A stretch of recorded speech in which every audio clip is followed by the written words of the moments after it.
खैर ते जाफर दी हुकूमत है। इत्थे तो मेरी इजाजत तो बिना मूंगफली दा इक दाना नहीं बिकता। तू बर्फी दा धंधा करना आ गया लाला। Hai everyone, welcome to Om Brewok Story. Semoga kalian sehat selalu dan diberikan rezeki yang berkah ya.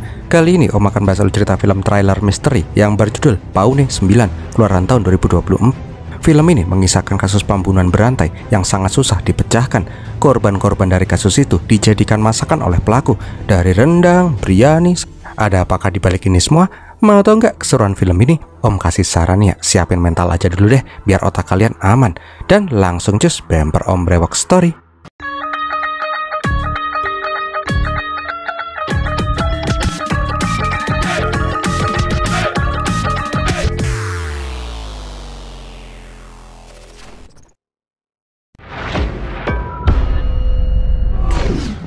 Awal kisah kita diperlihatkan seorang ibu yang sedang mengalami kesusahan dalam persalinan.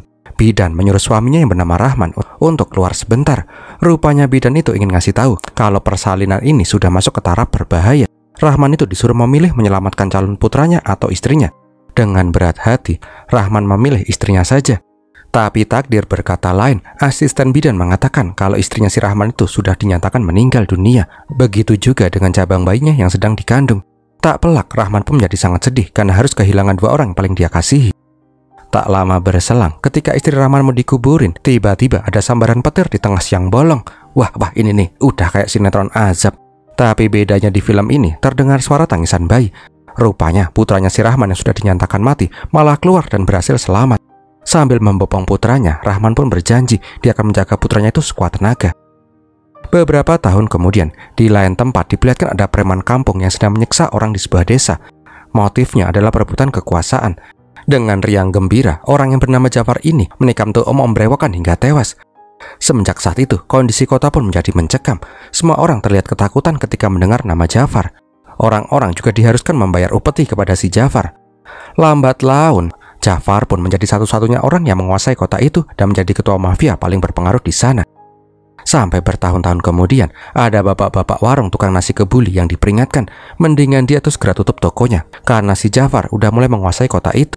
Sialnya, pas lagi mau beberes, Jafar dan anak buahnya pun malah datang ke sana. Dengan santai, Jafar duduk dengan anak buahnya itu yang kita panggil aja Kipli sama Kemplung ya. Jafar bilang ke mereka berdua kalau selama ini dia tuh punya nazar. Sebelum dia menguasai semua wilayah di sana, dia tidak akan minum alkohol dan makan daging. Hari ini nazarnya telah selesai karena dia sudah menguasai seluruh wilayah di sana. Dia itu langsung pengen minum-minum dan pengen makan gulai kambing. Sialnya, pas mau mesen sama anak penjual warung, Cotu bilang kalau masakannya udah habis. Ya, Cotu pun langsung dicengkit-cengkit lah. Jindu yang lihat itu memohon agar putranya tidak disakiti. Namun Jafar bilang dia pengen gulai kambing. Mbuh piye carane? Kalau Jindu nggak bisa menyediakan apa yang dia mau, maka Citu akan mereka potong kecil-kecil dan dijadiin gulai Citu. Mendengar itu, Jindu pun langsung berlari mencari daging kambing. Tapi apalah daya, karena kota itu sudah dikuasai sama si Jafar, semua toko pun udah pada tutup. Di titik ini, Jindu pun bingung kudu gimana lagi, dan dia pun pulang tanpa membawa daging sama sekali. Nah, di depan warung, Kemplung lagi megang-megang si Citu yang montok. Ini bocah kalau dijadiin gulai enak banget kayaknya ya, ginuk-ginuk dagingnya. Melihat putranya mau dibuat gulai, Jindu pun terlihat marah dan takut. Dia pun kepikiran untuk membunuh para mafia itu aja.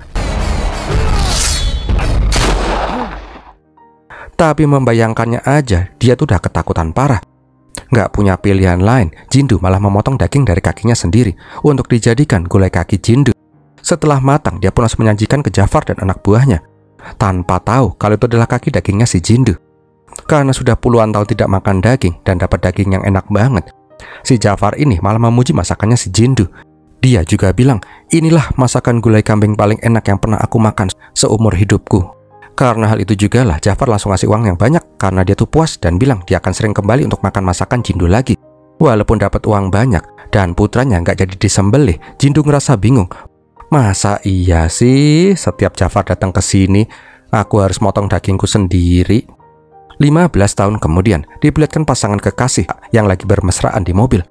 Tapi mereka kaget karena mereka itu dihampiri oleh orang misterius bertopeng tengkorak. Nggak pakai babi bu, tuh orang pun langsung menembakkan pistolnya sehingga mereka pun tewas mengenaskan. Di saat yang bersamaan, diperlihatkan mas-mas yang lagi naik tosa. Di bak belakang, terlihat ada kaki mayat yang terjuntai.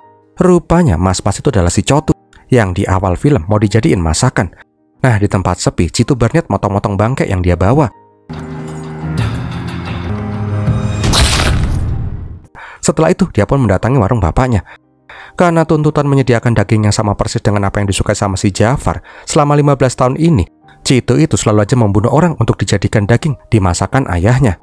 Di sana juga diperlihatkan Jafar yang sudah terlihat tua. Mereka terlihat sedang membicarakan sesuatu yang penting. Pembicaraan apa tuh? Gak penting-penting amat sih menurut Om. Ya selayaknya pembicaraan mafia, perebutan kekuasaan, dan perang antar geng. Gitu-gitu aja.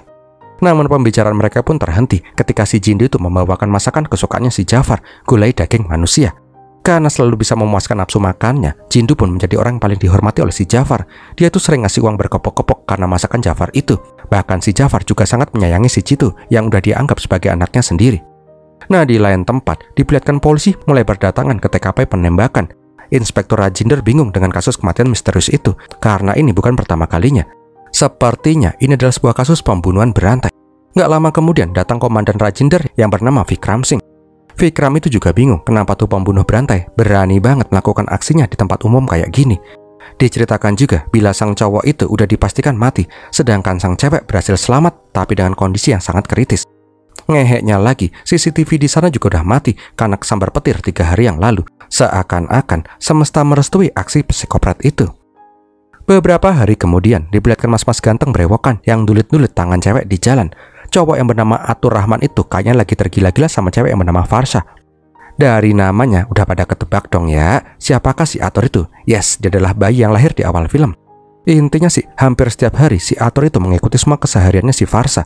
Bahkan jejak kakinya si Farsha di tanah sampai dibawa pulang untuk menghalu seakan-akan dia lagi ngebonjengin si Farsha. Sampai suatu hari, pas Farsha dan Devi mau cabut dari kampus, Farsha menyadari kalau ban mobilnya itu kempes.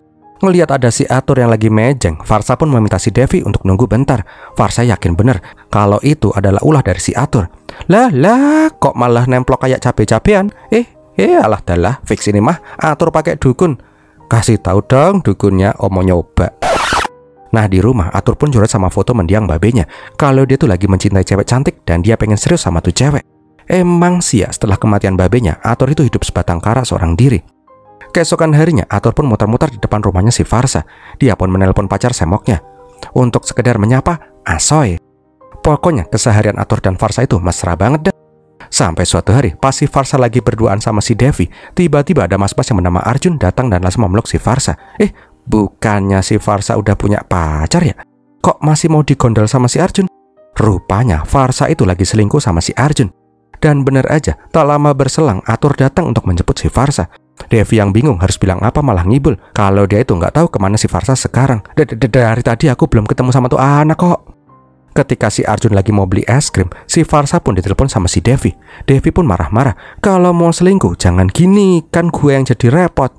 Mendengar itu dengan entengnya Farsha bilang, santuy non, abis ini Atur bakal gue putusin. Mending si Arjun kemana-mana, ganteng, wangi, kaya, punya mobil lagi. Nggak kayak si Atur yang badannya bau oli samping. Sore harinya, Farsha meminta si Atur menemuinya di kampus. Baru juga sampai, si Atur pun langsung diomelin. Kemana aja sih kamu? Dari tadi siang aku nungguin kamu di sini sampai lumutan. Niat jemput nggak sih ya? Kalau enggak, mendingan kita putus aja. Kita itu emang udah nggak cocok. Cocoknya cewek paling bisa memutar balikan fakta. Atur yang kaget dan nggak tahu apa-apa, jelas saja langsung minta maaf. Tapi si Farsha nggak mau tahu. Pokoknya mulai sekarang itu mereka itu udah putus. The end. Seakan nggak percaya dengan apa yang terjadi, Atur pun masih aja mencoba mengikuti si Farsha. Tapi gimana ya, Farsha itu udah terlanjur jijik sama si Atur. Sampai suatu hari, pas lagi kosong ngelamun di depan toko pizza, Atur ngeliat ada kurir pizza yang mengundurkan diri. Daripada nganggur nggak guna, Atur pun berniat bekerja aja jadi kurir. Nggak edan kalau mikirin Farsha mulu. Beberapa hari kemudian, diperlihatkan si Arjun dan si Farsha lagi main enak-enak di rumahnya si Arjun. Namun sebelum ebek-ebek, mereka malah keganggu karena ada suara bel pintu. Rupanya si Arjun itu memesan pizza, yang bangkainya si Atur lah yang menjadi kurirnya. Sialnya lagi, pas ngeliat ke dalam, Atur ngeliat si Farsha di sana. Di titik ini, Atur pun sadar kalau bukan dialah yang salah, tapi si Farsha lah yang bangke. Dia itu selingkuh sama cowok tajir ini. Karena menghina si Farsha, Arjun pun marah-marah dan langsung pengen mengusir si Atur. Lah, kok malah peluk-pelukan. Namun si Atur langsung KO karena dikaplok sama si Farsha. Ngelihat Atur yang kepalanya keluar kecap ABC, mereka berdua pun malah membuang tubuh Atur di tempat yang sepi dan meninggalkannya begitu aja. Di kala sakratul maut, Atur mengingat-ingat kenangan pas dia masih kecil. Di saat itu ada anak-anak yang bilang kalau main sama Atur tuh menyenangkan sekali ya. Ngeliat tuh anak-anak lagi ngomongin si Atur, ada bocah nyebelin yang kepalanya ada bakpaunya yang kelihatan gak suka. Ketika Atur lewat di sana, Janta langsung meminta si Atur main sama dia. Atur yang baik mah langsung iya-iya aja. Singkat cerita, mereka malah main ciblon-ciblonan di kolam air. Janta juga bilang, yuk kita main lama-lamaan nahan napas yuk. Bangkeknya, Janta yang cemburu karena si Atur itu selalu aja populer, sedangkan dia nggak ada temennya, malah berniat membunuh si Atur. Setelah memastikan Atur nggak bergerak lagi, Janta itu langsung meninggalkan si Atur begitu aja.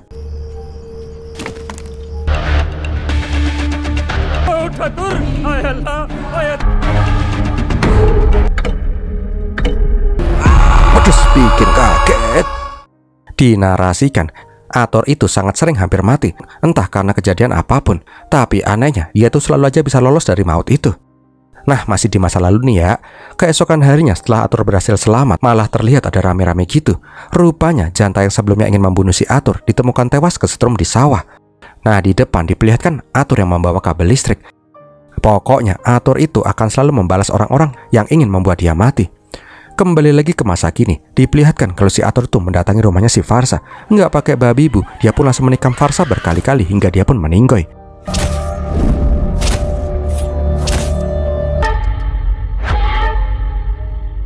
Anehnya, setelah membunuh si Farsa, Atur itu seperti orang kesakitan, seakan-akan saraf-saraf di kepalanya itu pada putus.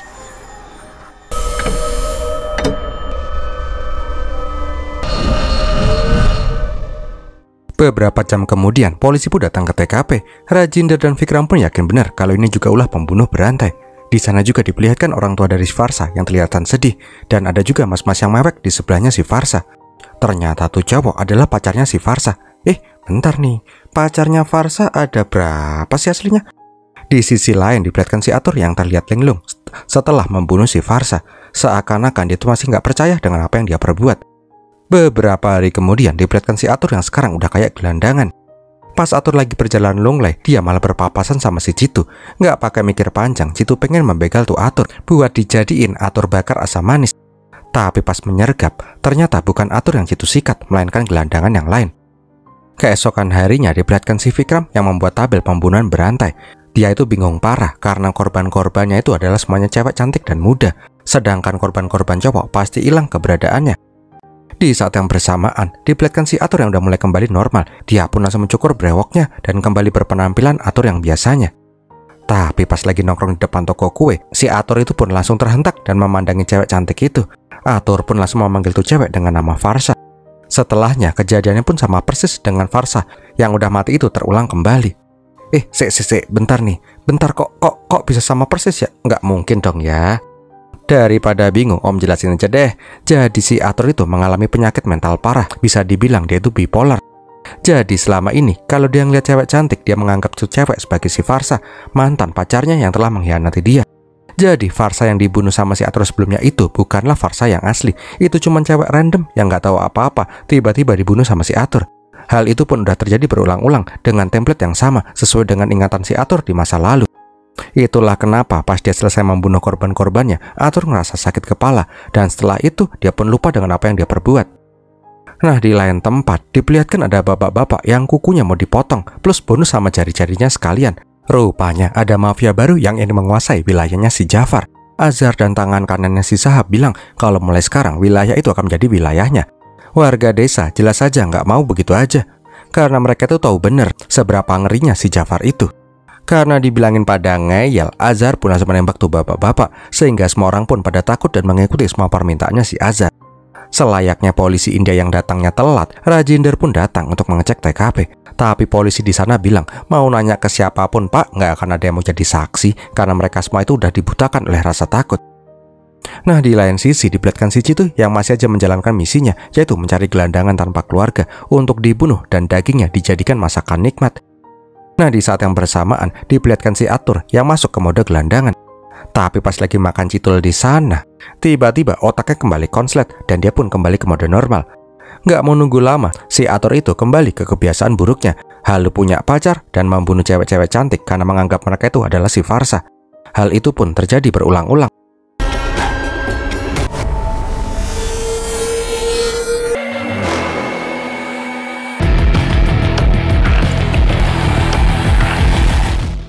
Beberapa hari kemudian diperlihatkan markas dari si Jafar.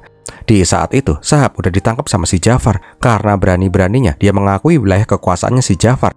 Bukannya minta ampun dan minta maaf, si Shahab ini malah nyolot.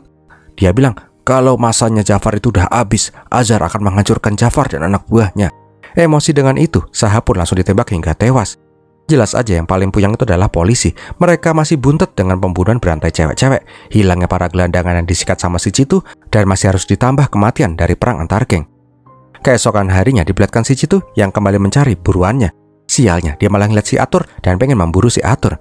Tapi ujuk-ujuk, dia malah digodain sama mas-mas tulang lunak. Ya si Atur pun langsung kabur lah, mendingan nyari mangsa. Sayangnya, Atur itu jalannya cepet banget, sehingga Citu pun gak bisa menemukan si Atur. Yalah, wadam bangke, ngintilin aja. Ya udah deh, Citu pun langsung ngasih rokok dan ciu sama tuh mas-mas tulang lunak. Dia juga ngajak tuh mbak tapi mas itu untuk ewek-ewek di semak-semak. So, udah pada tahu kan arahnya kemana? Tuh mas-mas tulang lunak pun beneran jadi tulang lunak karena tubuhnya akan dipresto untuk dijadikan makanan. Tak terasa, rutinitas Citu dan Atur pun terus berlanjut sehingga Vikram pun jadi tambah puyeng. Nah, di lain sisi, diperlihatkan markas mafia sekaligus pengedar bubuk kecubung. Ketua geng itu bernama Lala yang menjadi rival terkuatnya si Jafar. Di kala itu, Jafar pun menangkap anak buahnya si Lala karena mencoba mengedarkan bubuk kecubung di wilayahnya. Mengetahui itu, Lala pun gak gentar. Dia malah menghina si Jafar sebagai anak haram. Alhasil, Jafar pun membunuh anak buahnya si Lala dan persaingan antar geng pun semakin sengit. Ini cerita kok campur aduk, tumplek-plek tekot. Wah, udah kayak gaduh-gaduh. Udahlah, nanggung gas lagi. Beberapa minggu kemudian, diperlihatkan cewek yang sebelumnya ditembak udah mulai siuman. Dia mengingat kejadian tempo hari. Rupanya, cowok bertopeng tengkorak yang menembaknya itu adalah si Atur. Yang seperti biasa, dia itu menganggap ini cewek adalah Fasya yang sedang berselingkuh. Anehnya, Puja itu langsung bangkit dan menuju jendela. Kebetulan film Indianya lagi, pas ngeliat jendela, dia melihat si Atur yang lagi berdiri di sana. Padahal sih ya, Atur itu cuma jalan-jalan selayaknya gelandangan. Tapi Puja ini mengira kalau dia itu masih diincar sama si Atur. Nggak lama kemudian, polisi pun datang untuk menginterogasi si Puja. Namun Puja yang ketakutan, nggak mau menjawab apapun pertanyaan polisi. Nah, di sana Puja juga meminta bantuan dokter. Bantuan apa nih? Nanti om ceritain deh. Intinya si Puja itu dioperasi total di kepalanya. Di saat lagi puyang-puyangnya itu, informannya si Vikram memberikan sebuah buku. Setelah mendapatkan informasi dari informannya itu, Vikram pun bisa menyimpulkan kalau pelaku pembunuhan berantai yang mereka cari selama ini adalah sosok si Atur. Lah kok bisa? Om ceritain deh. Setelah tahu target mereka, Vikram pun mengecek latar belakang si Atur. Nah, di sana Vikram bisa tahu sejarah medisnya si Atur. Dia yang terlahir dalam kondisi ekstrem karena ibunya telah meninggal, mengalami gangguan saraf otak. Apalagi pas dia masih remaja, dia tuh hampir kelelep, sehingga fungsi otaknya pun semakin terganggu. Intinya si Atur itu sangat paranoid dengan kematian. Setiap ada orang yang diperkirakan akan membunuhnya, maka dia akan membunuh mereka terlebih dahulu. Rajinder bingung lah, masa iya semua korban-korbannya pengen ngebunuh si Atur? Kan enggak kan ya? Vikram kembali menjelaskan kalau dulu itu Atur sempat pacaran sama cewek yang bernama Farsa. Seperti yang udah kita tahu, Farsa itu berselingkuh dengan si Arjun dan menyerang si Vikram. Gara-gara itu juga lah penyakit Vikram kembali kambuh parah, sehingga dia pun menganggap cewek-cewek cantik yang dia lihat adalah si Farsa. Di kala itu, Atur pun membunuh si Farsa dengan cara menembaknya. Nah, di lain tempat diperlihatkan operasi Puja telah selesai. Ngeheknya, Puja itu meminta tolong di operasi plastik sehingga dia menyerupai si Farsa. Kenapa dia bisa tahu si Farsa dan kenapa juga dia pengen jadi si Farsa? Nggak perlu om ceritain deh ya, om juga nggak tahu. Film India mah nggak penting bridging, asal tabrak, om aja sampai bingung. Pokoknya masuk akal nggak berlaku di film ini. Nah, di saat yang bersamaan, diperlihatkan si Azhar yang terlihat marah karena Jafar telah membunuh si Shahab. Dia pun langsung mendatangi warungnya si Citu untuk membeli daging. Tapi niatnya adalah memantau si Jafar. Pas gilirannya si Azhar, dia pun langsung merebut pisau dagingnya si Citu. Nggak pakai babi bu, Azhar langsung menembakin semua anak buahnya si Jafar. Bahkan Jafar pun langsung putul tangannya, dibabat sama si Azhar. Kenapa Azhar sangat dendam sama si Jafar ini? Ternyata Azhar ini adalah anak dari om-om yang dibunuh Jafar di awal film. Semenjak saat itu, Azhar pun bertekad membalaskan dendam kematian ayahnya, dan Jafar pun tewas di tangannya si Azhar. Ngelihat kematiannya si Jafar, Jindu dan si Citu pun merasa sangat senang karena momok ketakutan mereka akhirnya telah sirna. Tak cium sih. Malam harinya, Vikram pun kembali puyeng. Walaupun dia udah bisa memastikan Atur adalah tersangka utamanya, tapi mereka masih belum bisa menangkap si Atur karena nggak ada bukti. Pas lagi puyang-puyangnya itu, mereka langsung kaget karena tiba-tiba si Azhar datang. Rupanya dia itu ingin menyerahkan diri karena telah membunuh si Jafar. Azhar pun berkata, walaupun dia di penjara, namanya akan selalu dihormati sebagai orang yang telah membunuh si Jafar. Dan benar apa yang dibilang sama si Azhar, orang-orang dengan sukarela ngasih upeti di bawah fotonya si Azhar sebagai rasa terima kasih telah membunuh si Jafar yang kejam. Nah, di lain tempat diperlihatkan si Atur yang kembali masuk ke mode gelandangan. Tak lama kemudian, Puja dengan mukanya si Farsa mencoba mencari sosok si Atur. Singkat cerita, dia pun berhasil menemukan si Atur. Lah kok Atur malah dibawa pulang? Dengan kasih sayang, Puja pun mencukur brewoknya si Atur dan memandikannya. Pakai disuapin segala dong, ini film arahnya kemana sih? Di titik ini Atur pun bingung, ini kenyataan atau halunya aja, karena sosok Farsa itu sangat nyata di depan matanya. Nah, pas penyakit Atur mau kembali bangkit, seketika Puja pun langsung memeluk si Atur dan dia pun langsung menyuntikkan obat bius ke Atur. 3 hari kemudian, diperlihatkan Puja lagi masak ginjal dan hati oseng. Diperlihatkan juga bila si Atur udah diket-iket. Nah, di sana Puja menyuruh si Atur makan, karena udah 3 hari dia itu nggak makan. Bangkainya, hati dan ginjal yang dimasak itu adalah organ dalamnya si Puja. Nggak usah tanya gimana si Puja bisa ngeluarin tuh organ. Om aja bingung. Puja melakukan ini semua karena rasa dendamnya ke Atur yang telah menghancurkan hidupnya. Dia berniat balas dendam dengan cara yang paling menyakitkan yang bisa diterima oleh si Atur. Tapi pas mau membunuh si Aturnya malah cengengesan. Dia bilang, tidak akan ada yang bisa membunuhku. Aku tidak bisa mati. Dewa kematian pun udah prank kental sama aku. Dan seketika terdengar suara pecahan kaca. Ketika Puja keluar, tiba-tiba dia sudah tergeletak dengan kepala yang keluar kecapnya. Siapa yang ngebunuh? Ya embuh, kok tanya saya? Di saat yang bersamaan, diperlihatkan si Rajinder menyamar sebagai pembeli daging. Dia mulai mencari tahu tentang si Citu yang dicurigai sebagai pembunuh berantai yang jual daging manusia. Setelah bisa memastikan kalau itu daging adalah daging orang, polisi pun harus menangkap Citu dan si Jindu sebagai tersangka pembunuhan berantai. Dan filmnya pun berakhir. Oh, bangke, endingnya gini amat ya. Emosi parah ini om. Ini film niatnya mau ngebuat beberapa cerita jadi satu film yang saling berhubungan, yang nanti ujung-ujungnya jadi plot twist. Tapi ini malah amburadul, parah banget ini film. Udahlah, kalau kalian suka silahkan like, komen, dan share. Jangan lupa subscribe. Terima kasih dan tonton sampai di detik ini. Om Brox pamit dulu dan Pirmlatin.